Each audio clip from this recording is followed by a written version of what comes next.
எந்த ஒரு தனி மனித நேர்மையோ, ஸ்தாபன நேர்மையோ, குடும்ப நேர்மையோ, சமுதாய நேர்மையோ எதிலிருந்து அது ஸ்ப்ரவுட் ஆகும்? அதை எப்படி வேர் பிடிக்கும்? அதனுடைய வளர்ச்சி, அதனுடைய செழிப்பு எப்படி உருவாகும் அப்படின்னா, பைபிள் சொன்னபடி, "நீ உன்னை நேசிப்பது போல பிறனையும் நேசி" அப்படிங்கிறது தான். அப்போ நீ உன்னை நேசிக்கணும், நம்மளை நம்மளே நான் நேசிக்கணும் அப்படின்னா, சரியா ப்ராப்பரான அண்டர்ஸ்டாண்டிங், ப்ராப்பரான மீனிங் என்ன? நம்மளை நம்ம நேசிக்கணும், நம்ம யாருன்னு தெரியணும். நம்ம யாருன்னு தெரியணும்னா, நம்ம யாரால் படைக்கப்பட்டோம்னு தெரியணும். நம்ம யாருடைய சாயலில் படைக்கப்பட்டோம்னு தெரியணும். அதுதான் பைபிள் சொல்லுது. பைபிள் கர்த்தருடைய சாயலில் நாம் படைக்கப்பட்டிருக்கோம், தேவனுடைய சாயலில் படைக்கப்பட்டிருக்கோம். அப்படிங்கும்போது தான் நம்மளை ஒழுங்கா நம்ம நேசிப்போம். அதனாலதான் நேசிக்காம நம்மளை நாமளே மனிதர்கள் அவர்களே சரியான முறையில் நேசிக்காமல், செல்ஃப் லவ் என்பது வேற, டிவைன் லவ் என்பது வேற. டிவைன் லவ் தான் ஒரிஜினல் மீனிங். செல்ஃப் லவ் என்பது எப்படி ஆயிடுச்சுன்னா, அது காஸ்மெட்டிக்ஸு, அது அவங்க அவங்களே நகையை போட்டு செங்கிலி மாதிரி போட்டுக்கிட்டு காட்டிக்கிறது, இந்த மாதிரி ட்ரெஸ் எப்படி எவ்வளோ அழகாக போடலாம், இதெல்லாம் நல்லது இல்லைன்னு சொல்லலாம். ஆனால் அதுவே தற்பெருமையாக போடுறது செல்ஃப் லவ் அதை கொண்டு போய் விட்டுரும். ஆனால் ஒரிஜினல் மீனிங் என்ன? Divine love. யாரோட சாயலால் படைக்கப்பட்டோம், யாருடைய மீனிங்கால நம்ம வாழ்கிறோம், யாருடைய எந்த தத்துவத்தின் அடிப்படையில் வாழ்கிறோங்கிறது தான் தனி மனித வாழ்க்கையும் சமுதாய வாழ்க்கையும் குடும்ப வாழ்க்கையும் அதில் பிரதிபலிக்கும். அப்போது நம்ம யார் அப்படிங்கிறது முதல்ல தெரியணும். அப்போ அதுக்கான தேடல், அதுக்கான கேள்விகள், அதுக்கான வாஞ்சை, ஆர்வம், அதுக்கான வைராக்கியம், அதுக்கான ஒரிஜினல் ஆரிஜின் எங்கே தொடங்குச்சு அப்படின்னு பார்க்கும்போது, நம்ம யாருன்னு தெரியணும் அப்படின்னா, பைபிளுடைய வசனத்தில் பார்க்கும் பொழுது தான் நமக்கு தெரியும். நம்ம எங்கேருந்து, எந்த வரலாற்று சுவடுகள் இருந்து நாம் உருவாக்கப்பட்டிருக்கிறோம், எங்கே நம்மளுடைய ஆரிஜின், மீனிங், மொராலிட்டி அண்ட் டெஸ்டினியில் எங்கே இருக்குது அப்படின்னு தெரியணும். அப்போது நம்மளை நாமளே நேசிக்கும் போது தான் அதுக்கான சரியான முறை, அவங்களே சரியாக நேசிக்காமல் போகிறதுனால தான் தம் அடிக்கிறதோ, தண்ணி அடிக்கிறதோ, அவங்க உடம்புக்கு எடுத்துக்கிறது, அவங்களுடைய மனசை கெடுத்துக்கிறது, பார்க்கக்கூடாதவைகளை பார்க்கறது, எல்லாமே எதனால் நடக்குது? அவங்களுக்கே தெரியாமல் ஒரு சப்கான்ஷியஸாவோ ஒரு ஒரு ஒரு வெறுப்பு அவங்க மேலே ஒரு செல்ஃப் ஹேட்ரட் உண்டாயிருது. அவர்களே சரியாக நேசிக்காதனால தான் அந்த மாதிரி விஷயங்கள்ல, பேட் ஹேபிட்ஸில் ஈடுபடுறாங்க. அப்படி இருக்கும்போது உன்னை போல இந்த பிறனை நேசி அப்படின்னு சொல்லும் பொழுது, உதாரணத்துக்கு கை கொடுக்குறோம். நம்ம எது கை கொடுக்குறோம்? அந்த காலத்தில் கிரேக்கரில் ஏன் கை கொடுத்தாங்க? ஏன் கை கொடுக்க பழக்கம் உருவாச்சு அப்படின்னா, கிரீக்ஸ் அவர் யார் கை கொடுக்குறவங்களுடைய 2 பேருடைய கையிலையும் ஆயுதம் இல்லை, ஆயுதம் எதுவும் இல்லை, வெப்பன்ஸ் இல்லை அப்படின்னு காட்டுறதுக்காக கை கொடுத்தாங்க. அது ஒரு கிரீட்டிங்ஸ் முறையாயிடுச்சு. அது என்ன ஆயிடுச்சு? வாழ்த்துக்கள் சொல்றதோ, இல்லை ஒருத்தர் சந்திக்கும் போது கை கொடுத்து பேசுவதோ, அதை அப்படியே வெஸ்டர்ன் பீப்புள் அடாப்ட் பண்ணி என்ன பண்ணிட்டாங்க, அது அப்படியே பழக்கத்துக்கு வந்துருச்சு. எல்லா கண்ட்ரிலையும் அது பரவிடுச்சு. அதோடைய மோட்டிவோ ஆரிஜினோ தப்பு கிடையாது. ஆரிஜின் மீனிங் வெப்பன்ஸ் இல்லைன்னு சொன்னது, காட்டினது. அதே சமயத்தில் அது கிரீட்டிங்ஸ்க்காக பயன்படுத்த ஆரம்பிச்சது, அதெல்லாம் தப்பு கிடையாது. ஆனால் அது என்ன ஆயிடுச்சுன்னா, கை கொடுக்கறதுல எவ்வளவு ஒழுங்கினமாக நடந்துக்கிறாங்க மக்கள்னு பார்க்கும்போது, கையை சுத்தமாக வைக்கிறது இல்லை. மூக்கு சிந்துறது, எந்தெந்த உடம்புல எங்கெங்க துவாரங்கள் இருக்குதோ, வாயுவில் கை விட்டு நோண்டுறது, மூக்கில் விடுறது, காதில் விடுறது, இல்லை எங்கெங்கெல்லாம் உடம்புல பாடியில் துவாரங்கள் இருக்கு எல்லா பக்கம் விட்டுட்டு அப்புறம் அதை கொண்டு போய் கையை கொடுக்கறது. அதுக்கு முன்னாடி எங்கே கையை வச்சிருந்தாங்கன்ற ஒரு குறைஞ்சபட்ச அடிப்படை யோசனை கூட இல்லாமல், ஒரு இன்டென்ஷன், ஒரு கான்சியஸ்னஸ் இல்லாமல் கொண்டு போய் கையை கொடுக்குறது நான் நிறைய பார்த்துருக்குறேன். அதில் கண்கூட பார்த்த காட்சிக்கெல்லாம் அது சொல்ல விரும்பலை. ஏன்னா அவ்வளவு மோசமாக மக்கள் எங்கே கையை வச்சுட்டு இருந்தாங்க, அதுக்கப்புறம் போய் கையை கொடுக்குறாங்க அப்படிங்கிறது நிறைய காட்சிகளை நான் நேரடியாக பார்த்துருக்குறேன்.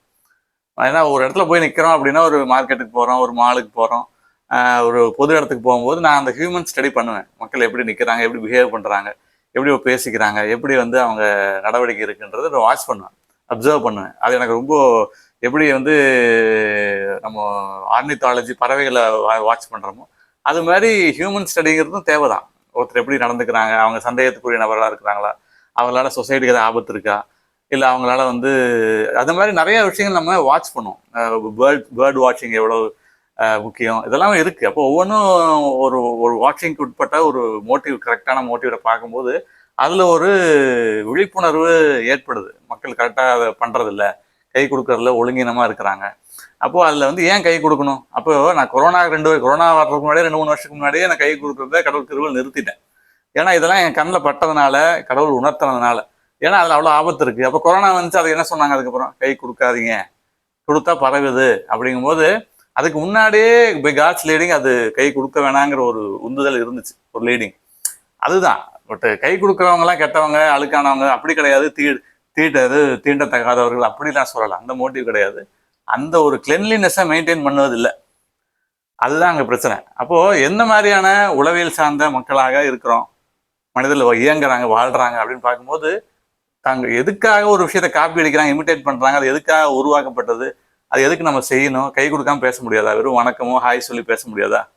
பேசலாம், அழகா பேசலாம், ஏன் பேச முடியாது? பேசலாம், வணக்கம் போடலாம், கை கை கை கான்டாக்ட் எல்லாமே நம்ம பேச முடியும். அவ்வளவு உரையாடல்கள் வந்து கான்வர்சேஷன்ஸ் பண்ண முடியும். வாயில தானே பேசுறோம். கை எதுக்கு கொடுக்கணும் அப்படின்ற ஒரு கேள்வி இருக்கு. மிக நியாயமான கேள்வி, ஹெல்த்தியான கொஸ்டின், அக்கறையுள்ள ஒரு கொஸ்டின். அதனால இது வந்து தற்பெருமைக்கோ இல்லை வந்து சும்மா ஏதோ ஒரு புதுசாக ஒன்று சொல்லணுங்கிறதுக்காகவோ சொல்றது இல்லை. ஏற்கனவே கிளென்லினஸ்ங்கிறது நம்ம எல்லாத்துக்கும் தெரியும். அது எங்கெங்கெல்லாம் நம்ம இம்ப்ளிமெண்ட் பண்ண யூஸ் பண்ணணும், யோசிக்கணும், எது எதுக்கெல்லாம் யோசிக்கணுன்ற ஒரு ஆப்சர்வேஷனல் திங்கிங் இருக்கு இல்லையா? அப்போ அந்த கிரிட்டிக்கல் திங்கிங்ல நம்ம வந்து இதெல்லாம் யோசிக்கிறோம். ஆகவே உன்னை போல பிறனையும் நேசி அப்படின்ற ஒரு அடிப்படையில், தத்துவத்தின் அடிப்படையில், கிறிஸ்தவ தத்துவத்தின் அடிப்படையில் தான் எந்த ஒரு தனி மனித இயக்கமோ, தனி சொசைட்டல் இயக்கமோ, பொலிட்டிக்கல் இயக்கமோ, இன்ஸ்டிடியூஷனல் இயக்கமோ, மூவ்மெண்ட்டோ எதுவுமே வளர முடியும். அது கரெக்டான ஒரு ஒரு ஒரு ஒரு ஒரு ரூட்ல வந்து அது பயணிக்கும். ஏன்னா பைபிள் சொன்ன மாதிரி கொஞ்சத்துல உண்மையா இருந்தா அணையத்துல உண்மையா இருப்பான், இப்படிதானே?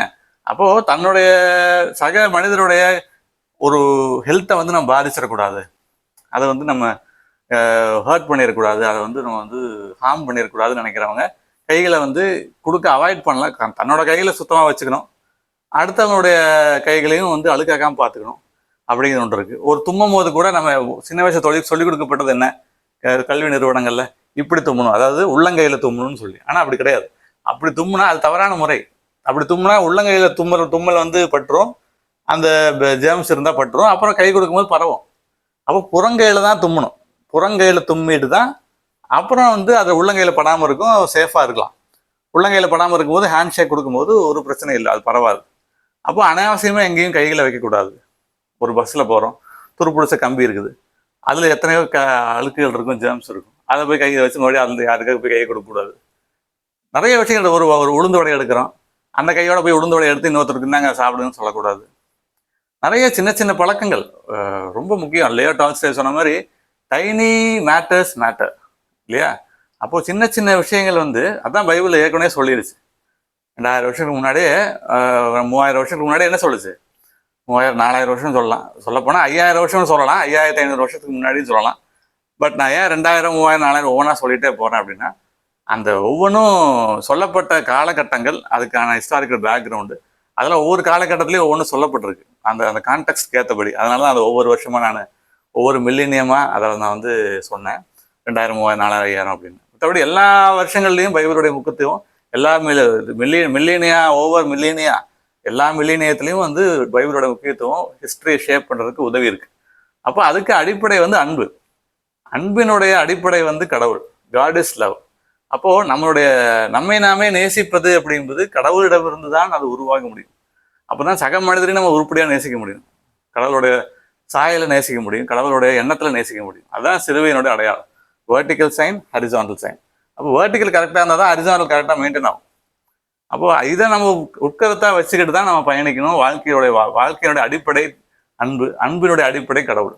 இதுதான் பேசிக் ஃபவுண்டேஷன். இது இருந்தாவே எல்லா விதமான நம்முடைய ஹிஸ்டாரிக்கல் ரெஃபரன்சஸ், ஹிஸ்டாரிக்கல் க்ரோத்து எல்லாமே வந்து சிறப்பாக இருக்கும்.